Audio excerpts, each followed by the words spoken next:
Animeland kanali taqdim etadi. Ovoz berdi. Vortex. Testni qachon o'tkazamiz? Keling buni hozir qilamiz. Joyga kelsak, ovchilar uyushmasi yonidagi gimnaziyaga nima deysiz?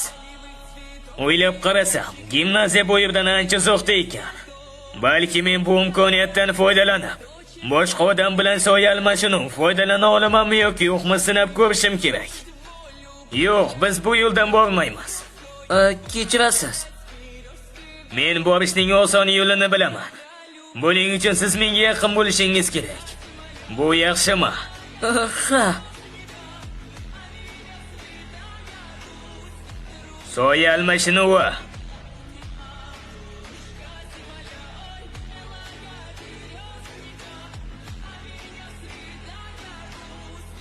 Nimaga ikkovingiz ovqat yemayapsizlar?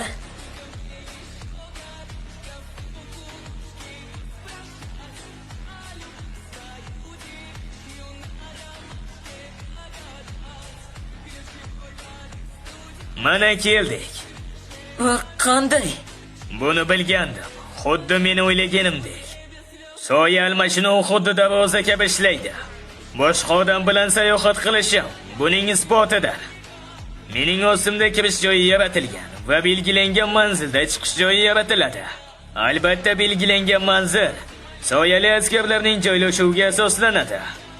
3 soatlik yo'l bo'lsa ham, men darvoza yaratish uchun mahoratdan foydalana olaman deb o'ylash aqldan ozarli. Agarda xohlasam, undan dunyoning narigi tomoniga sayohat qilish uchun ham foydalanishim mumkin. Boshlaymizmi? Men qirolimni o'zim bilan olib kelmaganimni esladim. Ha, ana u zindondagi asbobmi? Yo'q, u meni qirolim emas edi. Men hazillashdim. Bu hazil edi. Men yaxshiman. Saqlash xonasida qarzga olish mumkin bo'lgan qurol bo'lishi kerak. Bu ovchilar uchun sport zali. Shuning uchun ko'plab zaxira qurollari mavjud. Eng yaxshisi bo'lmasa-da, ular odatda mashg'ulotlar uchun yetarli. Men tayyorman. Igres. U mening barcha soyali askarlarim ichida eng yaxshi qilichboz. G'olib qanday aniqlanadi?